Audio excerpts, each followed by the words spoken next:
Luego, por otro lado, el Premio Nobel de Medicina que descubrió el virus del SIDA, Luc Montagnier, él mismo reconoce que dentro del código genético de este nuevo coronavirus hay dos proteínas, dos cadenas proteicas insertadas del virus del SIDA, del VIH. Entonces, él mismo también reconoce que eso es imposible, que se mezclen estos dos virus en el mundo animal si no han sido tratados por laboratorio.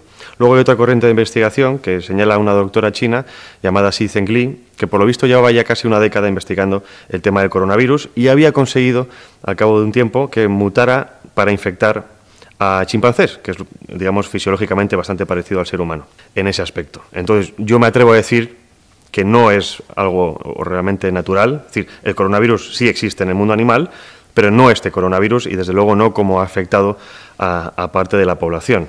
Repito, quizá lo más importante no sea entender de dónde viene, sino las consecuencias. Y las consecuencias estamos viendo, ¿no? Un control absoluto de la población, una psicosis colectiva, con la excusa sanitaria están implantando un sistema totalitario a nivel global. Aunque pensemos que esto no ha sido algo humano, está claro que ha sido aprovechado por los poderes fácticos para dar un salto hacia adelante en eso que llamamos el nuevo orden mundial.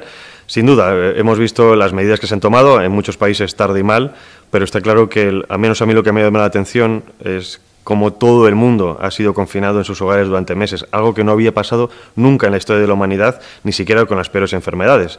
Y luego lo estamos viendo en España, las medidas que se han tomado, este estado de alarma prolongado, que ha violado todo tipo de libertades, la imposición de ciertas leyes totalitarias, el control de la libertad de expresión, y en el fondo lo que estamos viendo es una subversión política, un golpe de Estado blando, por así decirlo, con el objetivo de que, al menos partidos que estuvieran en el poder, sirviendo a esos poderes fácticos globales, poco a poco están haciendo el Estado a su imagen y semejanza. Eso es puro totalitarismo. Cuando el Estado es absorbido por un partido, está claro que hay algo mucho más de lo que nos están contando. Y lo que estamos viendo es precisamente eso.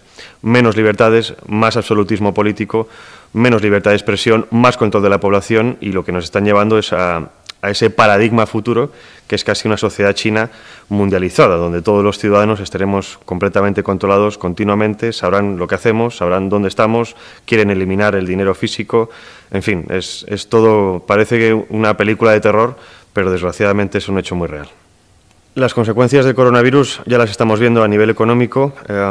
Yo soy de los que piensan que este confinamiento ha sido mucho más radical de lo que tenía que haber sido, además, según dicen otros virólogos, pero sobre todo desde el punto de vista económico, porque estamos viendo la destrucción absoluta de la economía, al menos de nuestro país, España, ¿no? Ya hablan de una caída del PIB del 30%, estamos casi en 8,5 millones de parados, incluyendo los ERTES, y eso es destruir, obviamente, la soberanía de un país. Si destruye su soberanía económica, haces que toda la población sea dependiente de esos poderes.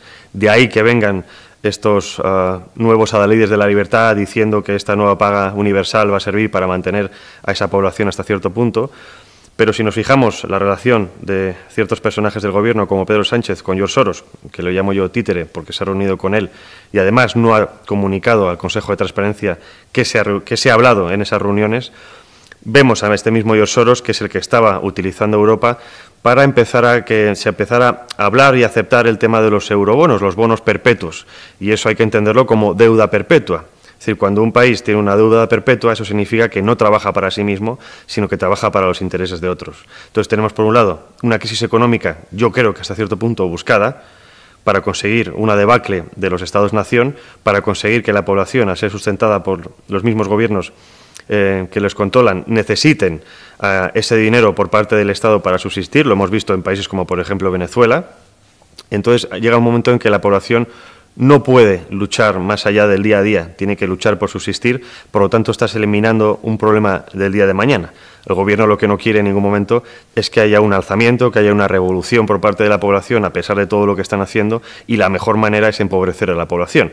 Esto no es de ahora, esto se ha aplicado en cientos de años, es decir, cuando quieres dominar a una población lo que tienes que hacer es oprimirla, y es lo que estamos sufriendo hoy en día. Las consecuencias sociales, el distanciamiento social, la deshumanización de la sociedad, la deshumanización de las personas, la desconfianza en el vecino. Entonces, han creado una sociedad, desde mi punto de vista, psicótica, un gran hermano a lo grande, en el que todo el mundo nos estamos mirando, desconfiamos de nuestro prójimo y, por lo tanto, está rompiendo todas las relaciones sociales básicas. De hecho, uno de los periódicos de George Soros, Open Democracy, al principio de la pandemia, ya estaba llamando a la destrucción de la familia nuclear, como previo paso para conseguir la libertad de, ya sabemos, los colectivos LGTB, etcétera. Y ahí lo que subyace es la destrucción del último reducto de libertad del humano, que es la familia. Primero, obviamente como sitio de libertad, pero luego como transmisión de valores y como sistema de defensa último frente al totalitarismo de Estado. Lo que más me ha sorprendido es que precisamente no solo algunos periodistas como yo, sino que además los mismos gobernantes, estoy hablando de la ministra portavoz Montero, que dijo en una rueda de prensa que lo que llevamos es al nuevo orden mundial. De hecho, al presidente del Gobierno, en la sesión de control del 22 de abril, se le escapó, bueno, hubo ahí una contradicción entre unos papeles de su discurso filtrados a los medios de comunicación previamente, muy diferentes a los que dijo. Lo que filtraban los medios de comunicación, obviamente porque ya lo tenían, era que la pandemia tenía como objetivo la gobernanza mundial, entre otras cosas. Él cambió en el estrado tener como objetivo a tener como efecto. Entonces estamos viendo que de alguna manera todas esas piezas que desde hace años muchos veían de alguna manera inconexa ya se están encajando y ya están hablando de ese nuevo orden mundial. Por otro lado, activistas y filósofos estaban pidiendo a Naciones Unidas que hicieran una constitución universal. Entendemos muy bien por dónde va todo eso. Quieren eliminar el dinero físico, es decir, el control absoluto de qué se gasta, en qué se gasta y en dónde estamos. Y estos son los pilares básicos, es decir, primero, un gobierno único.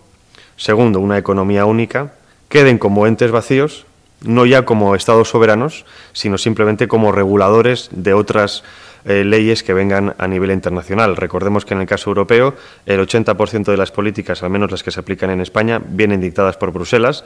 Lo poco que nos queda suele ser política fiscal. Están mezclando una pandemia exclusivamente sanitaria con todo tipo de medidas políticas y económicas que no tienen ningún sentido. Espero que la población se dé cuenta cuanto antes porque vamos a un control absoluto.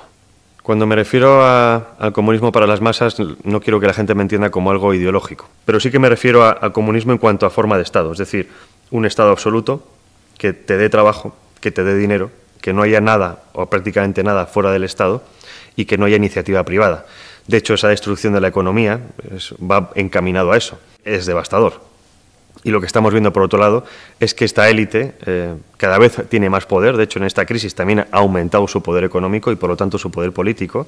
Entonces, de alguna manera, lo que están haciendo es, o van a conseguir, es eliminar la sociedad, la clase media, depauperarnos a todo el mundo, conseguir que esa clase baja sea prácticamente universal. Y haya tres escalafones. Por un lado, la población civil. Por otro lado, la clase política, que se va a arrodillar y va a ser completamente servil de esos poderes internacionales, con el objetivo de mejorar su calidad de vida, y luego la élite global, política y económica, que va a ser la dueña del mundo. Lo que me temo de todo esto, y ya lo están advirtiendo algunos analistas y expertos en inteligencia, es que nos quieren llevar a un mundo despoblado. Es decir, esta gente que le gusta mucho el tema de la despoblación, lo llevan diciendo años, incluido Bill Gates, diciendo que somos muchos. Entonces, vamos poco a poco encaminado a ese mundo en el que el ser humano no va a pintar nada, ya no somos el objeto máximo de la creación, sino que simplemente somos una herramienta más de los poderosos. Entonces, ellos poco a poco quieren eliminar a esa población, quieren que se mantenga como pueda, porque en ese futuro que han diseñado para nosotros sobramos. Yo soy de la opinión de que este gobierno, en general ninguno de los últimos años, pero en concreto para nada trabaja para el bien de los españoles. Pedro Sánchez es el títere de George Soros, de hecho lleva trabajando años en su entorno, colaboró con el National Democratic Institute, financiado por la Open Society Foundations, se reunió con él de manera secreta, fuera de agenda pública, nada más llegar al gobierno, y cuando se considera secreta significa que hay algo que ocultar. Obviamente entendemos que estos personajes están trabajando para otros intereses. Pedro Sánchez también se reunió hace unos años con Bill Gates, de ahí entendemos que hace poco diera una subvención de 125 millones de euros al proyecto de vacunación universal que pretende este multimillonario, y luego vemos que va un poquito en la línea de esta gente internacional.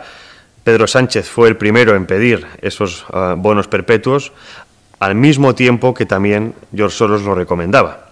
Entonces, en política no hay nada fortuito, no hay nada casual. Todo está hecho por un algo y un porqué. Entonces, si vemos cómo, por un lado, tenemos a los think tanks y personajes grandemente influyentes avisando de ciertos temas, pero después vemos a políticos como Pedro Sánchez aplicando esos temas de alguna manera, entendemos que hay una relación cercana. Y esto solo habla a nivel nacional, pero George Soros tiene influencia en Europa, por ejemplo, controlando hasta un cuarto de los jueces permanentes del Tribunal Europeo de Derechos Humanos. Entonces vemos claramente cómo hay una traslación entre los intereses de los ultrapoderosos que después van al nivel político y que después se traducen en leyes que nos afectan a todos. George Soros invirtió en el año 2011 en una empresa conocida como WuXi AppTec, centrada en temas de